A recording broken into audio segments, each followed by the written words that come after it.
اب خود ہی بھیجے سلامی، فرشتے کرے جن کے در کی غلامی، آؤ پڑھے ہم، آؤ پڑھے ہم سب مل کے باہم صلی اللہ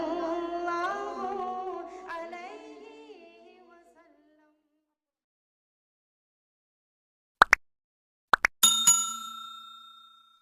بسم اللہ الرحمن الرحیم،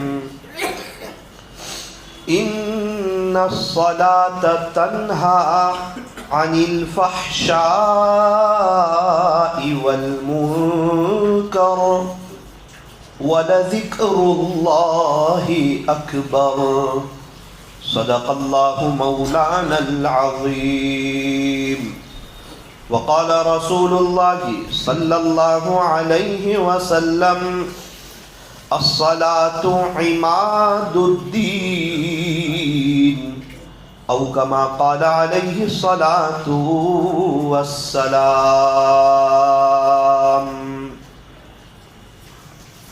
بزرگان محترم اور عزیز نوجوانوں، تہجد کا جو وقت ہوتا ہے وہ بہت خاص وقت ہوتا ہے، اللہ سے لینے کا وقت، اللہ کو منانے کا وقت، اپنی ساری جائز تمناؤں کو پورا کروانے کا وقت، اللہ کے عاشقوں کے اٹھنے کا وقت، اللہ کے نیک اور محبوب بندوں کے لیے بہت ہی اہم اور خاص وقت۔ اللہ کا شکر ہے بہت سے مسلمان ایسے ہیں جن کو تہجد کی توفیق ہوتی ہے، وہ تہجد کے وقت میں اٹھتے ہیں اور تہجد کی نماز پڑھتے ہیں اور دعائیں کرتے ہیں اور اس کے فائدے اپنی آنکھوں کے سامنے دیکھ رہے ہیں۔ ان مومنوں کا، ان ایمان والوں کا، ان مسلمانوں کا اندر سے دل روتا ہے کہ کاش اگر سارے مسلمان تہجد پڑھنے والے ہو جائیں تو سب کی دنیا آخرت دونوں سنور جائیں، چین سکون مل جائیں، بہاریں مل جائیں، رونقیں مل جائیں۔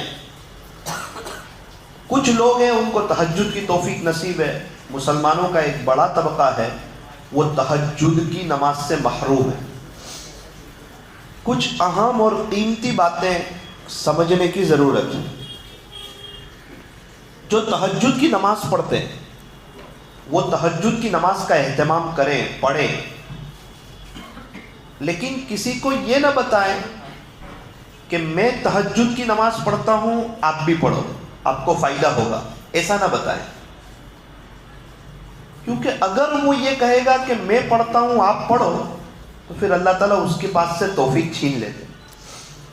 ترغیب دینی ہے، فضیلتیں بیان کرنی ہے کہ بھائی آپ تہجد پڑھو، تہجد کے بہت فائدے ہیں، تہجد کی نماز کی برکت سے اللہ گناہوں سے بچا لیتے ہیں، تہجد کی نماز کی برکت سے اللہ صحت عطا فرماتے ہیں، تہجد کی نماز کی برکت سے اللہ چہرے پر نور عطا فرماتے ہیں، تہجد کے وقت میں مانگی گئی دعائیں قبول ہوتی ہے۔ یہ بہت خاص وقت ہوتا ہے، اللہ تعالیٰ پہلے آسمان پر آتے ہیں، ہے کوئی سوال کرنے والا کہ اس کے سوال کو پورا کیا جائے، ہے کوئی مغفرت کا چاہنے والا کہ اس کی مغفرت کر دی جائے۔ اب ہمارے کتنے سوال ہیں، کتنی پریشانیاں ہیں، تہجد میں اٹھ کر کے سب اللہ کے سامنے رکھ دے، آہستہ آہستہ آہستہ سارے مسئلے حل ہو جائیں گے اور اللہ سے مغفرت طلب کرے، انشاءاللہ انتقال ہوتے ہی مغفرت کا اعلان ہو جائے گا۔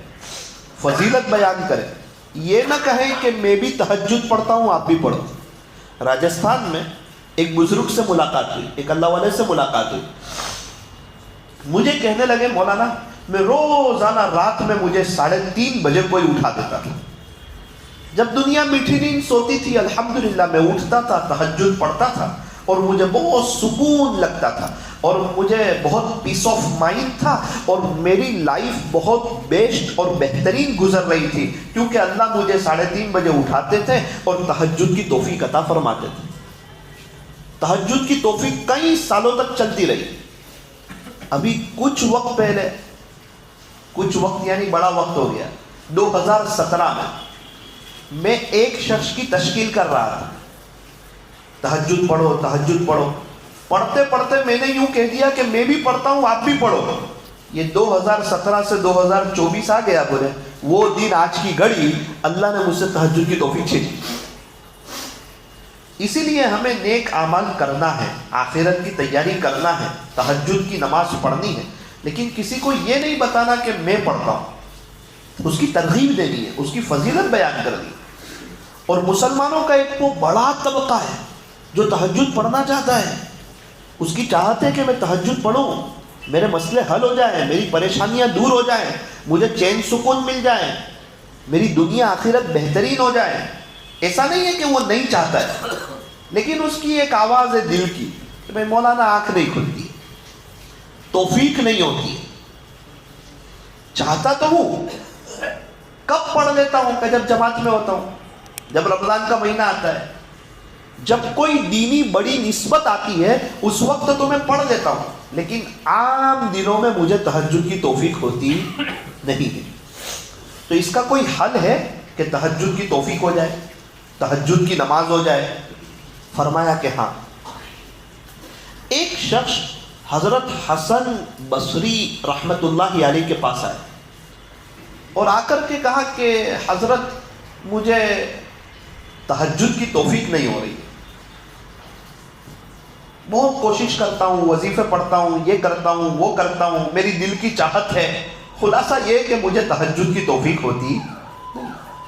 آپ کوئی عمل بتا دیں، کوئی وظیفہ بتا دیں، کوئی طریقہ بتا دیں جس سے اللہ تعالیٰ مجھے تہجد کی توفیق عطا فرما دے.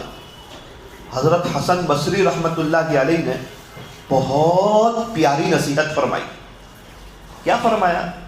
یوں فرمایا کہ تو اپنے دین کے کاموں کو سنوار لے، اللہ تجھے رات میں تہجد کی توفیق عطا فرما دے. تو اپنے دین کے کاموں کو سنوار لے، دین اچھا گزار، اللہ تعالیٰ تجھے رات کی عبادت کی توفیق عطا فرمائیں.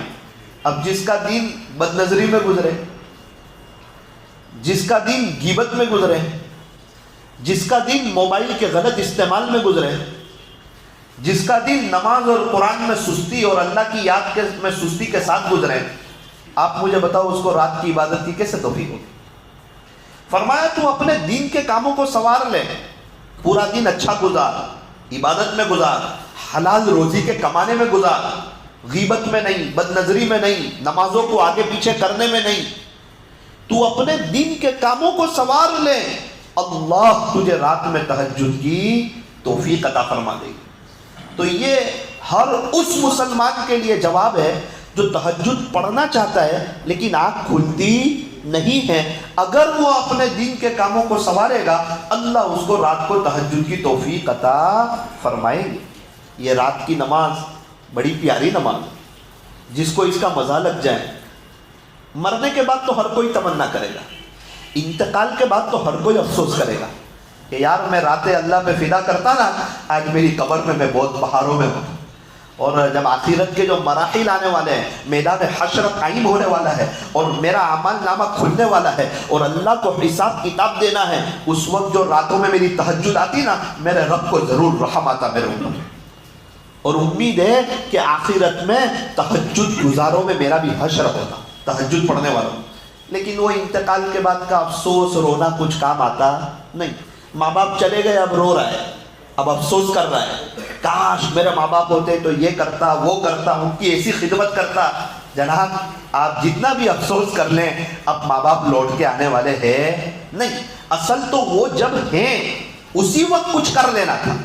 ماں باپ کی جگہ کوئی لے سکتا نہیں، ماں باپ کی خلا کوئی پور کر سکتا نہیں. جو چلے گئے سو چلے گئے. بیوی کا انتقال ہو گیا، پھر ہر کوئی افسوس کرتا ہے، کاش وہ ہوتی تو میں اس کے ساتھ حسن سلوک کرتا. لیکن جب وہ چلی گئی سو چلی گئی، وہ تو لوٹ کے آنے والی نہیں ہے. انسان انتقال کے بعد افسوس کرے گا، کاش میں نیک بن جاتا، میں نیک جوان بنتا، میں اپنی جوانی اللہ پہ فدا کرتا، میں 5 وقت کی نمازیں پڑھتا، میں روزانہ قرآن شریف کی تلاوت کرتا، میں حرام کمائی کی طرف نہ جاتا، میں اپنے بزنس میں ہمیشہ سچ بولتا، تھوڑا کماتا اور اس پر راضی رہ جاتا, زیادہ کے چکر میں جھوٹ بول کے اپنی دنیا آخرت کو اور اپنے بچوں کی آگے کی زندگی کو برباد نہ کرتا. مجھے کیا ہو گیا, میں نے کیوں جھوٹ بولا, میں نے کیوں دھوکہ دیا, میں نے کیوں ایک بتائے بغیر مال بیچا, آج میری بھی آخرت برباد, گھر والوں کی بھی آخرت برباد. اور وہ پیسہ نسلوں میں چلے گا تو وہ پیسہ برائیاں لائے گا, وہ پیسہ بے حیائی لائے گا, وہ پیسہ گھروں میں دشمنیاں لائے گا, وہ پیسہ بچوں میں میاں بیویوں میں آپس میں لڑائیاں لائے گا. ایک کاش میں حلال روزی کماتا, میں سچ بولتا. جو شخص دنیا میں اللہ کے تھوڑے دیے ہوئے رزق پر راضی ہو جاتا ہے, اللہ قیامت کے دن اس کے تھوڑے عملوں پر راضی ہو جاتا ہے. اس لیے ہمیشہ سچ بولنا, حلال روزی کمانا. تو یہ راتوں کی عبادت یہ اللہ کو بہت پسند, یہ تہجد کی نماز یہ اللہ کو بہت پسند, رات کو اللہ کو منانا یہ اللہ کو بہت پسند. بہت سے اللہ والے ایسے ہیں جو پوری رات نہیں سوتے, پوری رات نہیں سوتے. ابھی میں احمد آباد گیا تھا 2 دن پہلے, ایک گھر میں میرا قیام تھا, تو میں نے وہ گھر والوں کے ساتھ تہجد کی بات شروع کر دی کہ تہجد کی نماز پڑھیں. اس نے کہا کہ مولانا آپ جس گھر میں رکے ہو اللہ کا شکر ادا کرو. میں نے کہا کیوں؟ کہ میرے ماں باپ وہ ہیں جو 2:30 بجے بعد سوتے نہیں ہیں, وہ تہجد پڑھتے ہیں.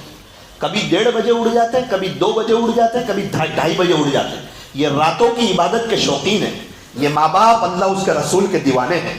میرے ماں باپ وہ ہیں جن کو اپنی آخرت کی فکر ہے. ماشاءاللہ ان کا بچہ بھی عالم اور نیک اور دیندار. اتفاق سے میرا ایک جگہ جانا ہوا تھا, میں سفر میں تھا, سفر سے لیٹ آیا, رات کو 1:45 بجے. تو جیسے ہی گھر میں داخل ہوا پتا چلا کہ ان کے گھر والے سب تو ماں باپ تو تہجد کی نماز پڑھ. میں نے کہا بولے اب نہیں سوئیں گے یہ مولانا؟ میں نے کہا دیکھو بیچ شہر ہے, عین شہر ہے, اور اس کے بیچ میں ان کے پاس اپنے اللہ کے لیے وقت ہے, تجارت ہے, کاروبار ہے, مشغولی ہے. لیکن جس نے رات کی عبادت کا مزہ چکھ لیا, جس نے جس کھانے کا مزہ چکھ لیا وہ تو وہاں بار بار کھانے جائے گا.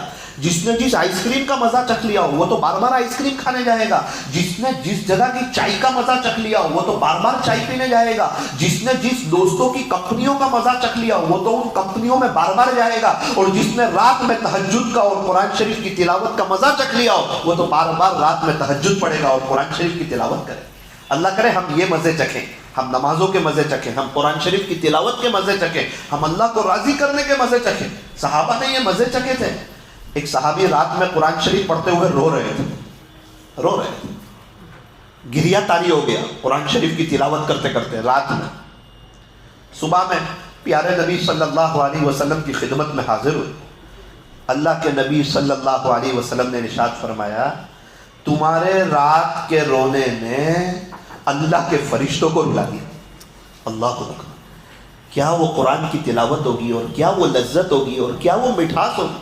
یوں فرماتے ہیں کہ تمہارے رات کے رونے نے اللہ کے فرشتوں کو بھی رلا دیا.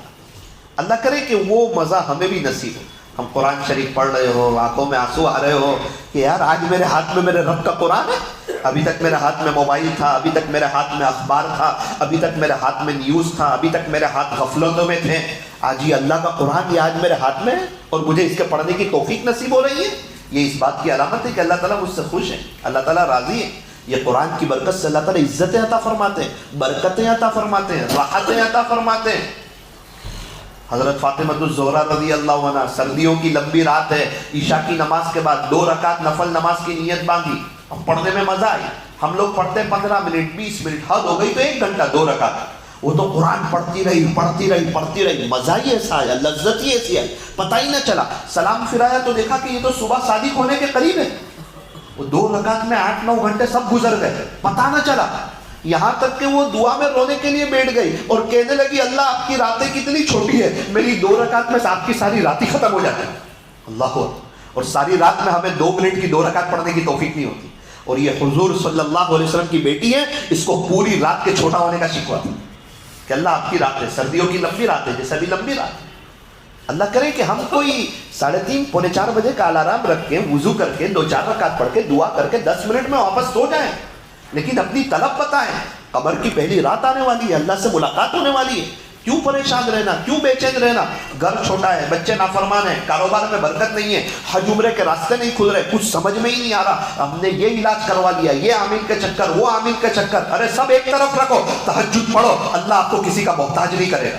عاملوں سے اور ڈاکٹروں سے اللہ آپ کی جان چھوڑا لے گا. اللہ صحت بھی دے گا, اللہ گناہوں سے بھی بچائے گا.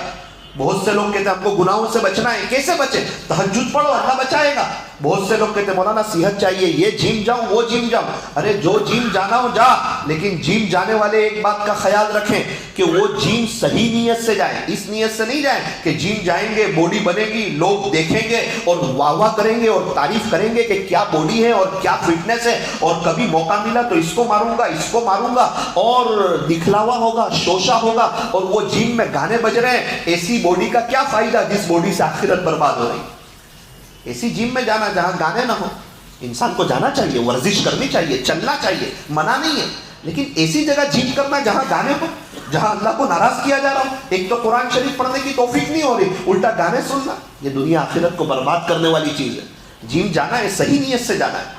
اللہ تعالیٰ ہمیں صحیح نیت سے اپنی صحت پر محنت کرنے کی توفیق عطا فرمائے. یوں فرمایا کہ رات میں تہجد کی نماز پڑھو, اللہ صحت دے گا. رات میں تہجد کی نماز پڑھو, اللہ گناہوں سے بچا لے گا, گناہوں سے ہماری جان چھوٹ جائے گی. ابھی ایک شخص سے ملاقات ہوئی, کہا مولانا میں بہت پریشان تھا 2 دن پہلے, اتنا پریشان. میری بیوی 2 سال کے لیے بیٹھ گئی. میں جماعت میں جاتا ہوں, وہ جماعت کے کام سے مانوس نہیں. میں دین کے کاموں کا شوقین, وہ دین کے کاموں سے دور. 2 سال ہو گئے. گھر والوں نے کہا اس کو چھوڑ دے. میں نے کہا نہیں, چھوڑتا تو نہیں, یہ نہیں مانتی ہے نا.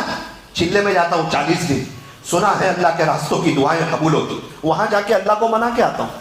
پھر دیکھو کیسے نہیں مانتی. مولانا میں چلے میں گیا, موبائل نہیں لے گیا. بولے موبائل ہوگا تو اس میں دھیان لگے گا نا.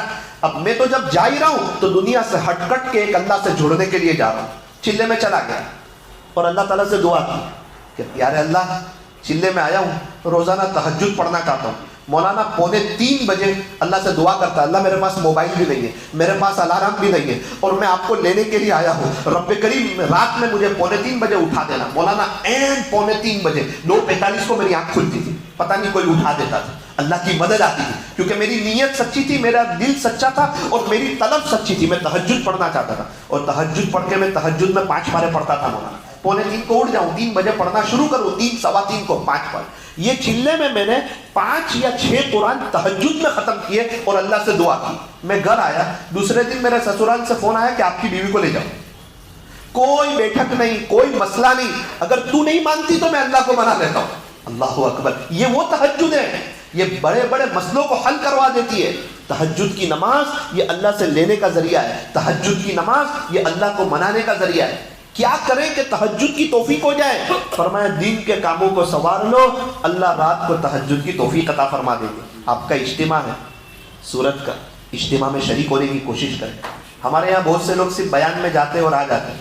بہت محنت کے بعد اجتماع ہوتا ہے, کئی مشوروں کے بعد اجتماع ہوتا ہے, کئی لاکھوں روپئے خرچ کرنے کے بعد اجتماع ہوتا ہے. 200-300 لوگ پنڈال باندھتے ہیں, واش روم بناتے ہیں, اور یہ محنت کرتے ہیں, اور نل لگاتے ہیں, اور پانی کا انتظام کرتے ہیں. کس کی زمین ہوتی ہے, کتنا وقت صفائی کرنے میں لگتا ہے. کتنے غریب لوگ اجتماع کا پنڈال بناتے بناتے اللہ سے دعا کرتے ہیں. کتنے لوگ پنکھے لگاتے ہیں, اور کیا محنت اور کیا کوشش, اور کیا ہونے کے بعد کتنے لوگ راتوں کو تشکیل کرتے ہیں. تب جا کے 50-60 جماعتیں تیار ہوتی ہے, اور ہم ایک اجتماع میں بیان سن کے آ جاتے ہیں. نہ اجتماع کے پنڈال میں محنت کی, نہ تشکیل میں محنت کی, نہ اللہ کے راستے میں ایک بیان سن کے آ گئے. بیان تو جمعہ میں بھی سن رہے, بیان تو آپ ہفتہ واری اجتماع میں بھی سن سکتے ہیں. پورے 3 دن اللہ کے راستے میں وقت لگانا. ہمارے یہاں ایک شخص ہے, بہت غفلت میں زندگی گزر رہی تھی. ابھی ماشاءاللہ ان کے بچے حافظ عالم ہیں, بچوں کا سال لگا ہوا. اللہ تعالیٰ نے ان کو 15-20 حج عمرے کے سفر کرا دیے. ہر سال چلا لگتا ہے, کئی بیرون کے سفر ہوئے. اللہ تعالیٰ نے ان کو عزت عطا فرما دی. ابھی بھی ان کے سال میں 3-4 سفر ہو جاتے ہیں, حج عمرے کے, چلے کے. اور اللہ تعالیٰ نے ان سے بدعت کی جگہ میں ایسا کام لیا جس کو الفاظ میں بیان نہیں کیا جا سکتا. میں نے ان سے پوچھا کہ آپ کی زندگی کیسے چینج ہوئی, آپ کی لائف کیسے چینج ہوئی, آپ کی زندگی میں دین کیسے آیا, آپ کے بچے حافظ عالم کیسے بنے, آپ نے اتنے حج عمرے کیسے کیے, اللہ تعالیٰ نے آپ کے یہ راستے کیسے کھولے, اور اللہ تعالیٰ نے آپ سے اتنا سب کام کیسے لیا.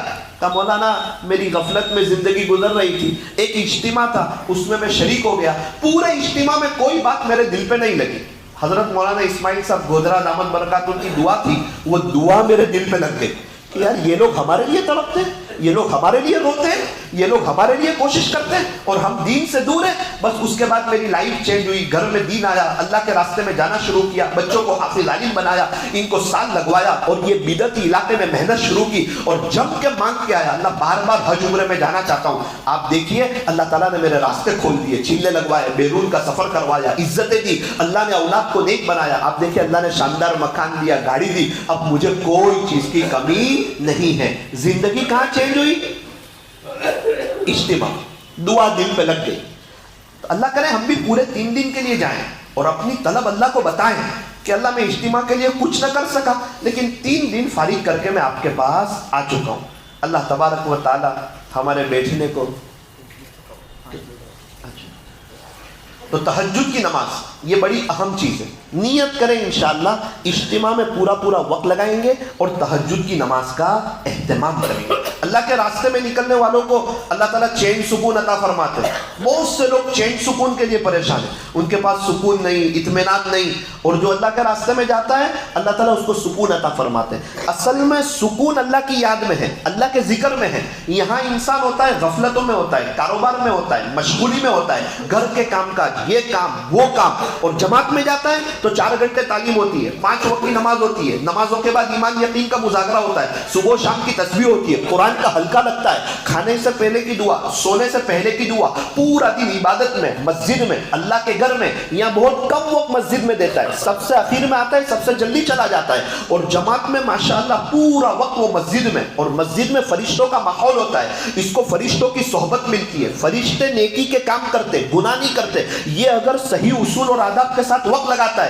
اس کے اندر نیکی کرنے کا شوق پیدا ہوتا ہے. چلے میں جانے سے پہلے فجر کی نماز میں نہیں آتا تھا, اب چلے میں گیا, محنت کی, ایمان بنا, اب اس کا تہجد پڑھنا آسان ہوا, جماعتوں میں جا کے تہجد پڑھتا ہے, فجر کی نماز میں آتا ہے, اللہ کے دین کی محنت کرتا ہے. یوں فرمایا جب ذکر کرے گا, جب قرآن پڑھے گا, جب ایمان اور یقین کی باتیں کرے گا, جب تہجد, اشراق, چاش اور اوابین پڑھے گا, جب باہر جا کے لوگوں کو اللہ اس کے رسول سے جوڑے گا تو اس کو سکون ہی ملے گا نا. اللہ کے راستے میں نکلنے والوں کو اللہ نقد انعام یہ دیتے ہیں کہ اللہ تعالیٰ اس کو سکون عطا فرماتے ہیں, اللہ تعالیٰ اس کو عزتیں عطا فرماتے ہیں. ایک شرابی ہے, مسجد کی طرف آ رہا ہے, ارے بھائی کہاں جا رہے ہو؟ کہا میں تو چلے میں جا رہا ہوں. وہی آدمی دوڑ کے آتا ہے, ملاقات کرتا ہے, حضرت میرے لیے بھی دعا کرنا. آپ چلے میں جا رہے ہیں نا, ارے ابھی 1 منٹ پہلے تو غلط انداز سے بلا رہا تھا کہ تو شرابی ہے, تو مسجد کی طرف جا رہا ہے. ایک جملہ اس کی زبان سے نکلا اور کچھ نہیں. یہ نہیں کہتا میں نے شراب چھوڑ دیے, یہ نہیں کہتا میں نے شراب نہیں پیے, یہ نہیں کہتا کہ تو کس منہ سے میرے سے بات کر رہا ہے. صرف اتنا جملہ,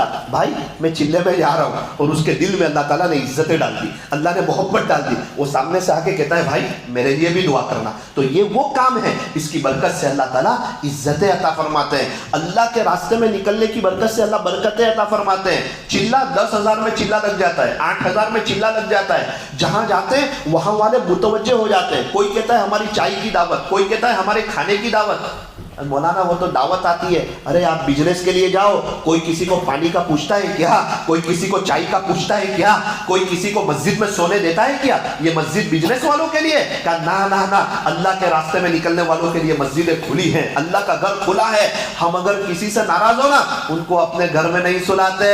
اللہ کسی سے ناراض ہو ان کو اپنے گھر میں کیسے سلائے گا؟ اللہ کے گھر میں سونا, رات کو تہجد میں اٹھ کے رونا, اپنا جان, اپنا مال, اپنا وقت لے کے نکلنا, دنیا کی مشغولیات سے نکلنا, اپنی فیملی یہاں, بچے یہاں تڑپ رہے, ہم وہاں تڑپ رہے. ہاں جب کھیتی کو کیا چاہیے؟ پانی. اور اللہ کے دین کو کیا چاہیے؟ قربانی. جب پون چکی چلے گی نا تو یہ بجلی بنے گی. جب لوگ اللہ کے دین کے خاطر قربانیاں دیں گے, جیسے اللہ والے قربانی دے رہے ہیں, اللہ تعالیٰ نے ان کو علم دیا ہے, صلاحیت دی ہے, نالج دیا ہے, تقویٰ دیا ہے, وہ تو جگہ جگہ جا کے بیانات کر رہے ہیں. ہمارے پاس تو وہ علم نہیں, ہمارے پاس تو وہ صلاحیت نہیں, ہم تو ہر جگہ جا کے بیان کر سکتے نہیں. ہم کیا کریں اللہ کے دین کے لیے؟ کہا ہم اللہ والوں کی مجلسوں میں بھی جائیں اور ہم خود اللہ کے راستے میں وقت لگانے کی کوشش کریں اور رات میں اٹھ کے رونے کی کوشش کریں. انشاءاللہ اس کا بڑا فائدہ ہوگا. اللہ کے راستے میں نکلنے والوں کی دعائیں قبول ہوتی ہے. حضرت مولانا ابراہیم صاحب دیولہ دامت برکاتہم فرماتے ہیں, اللہ کے راستے میں نکلنے والوں کی دعائیں ایسے قبول ہوتی ہے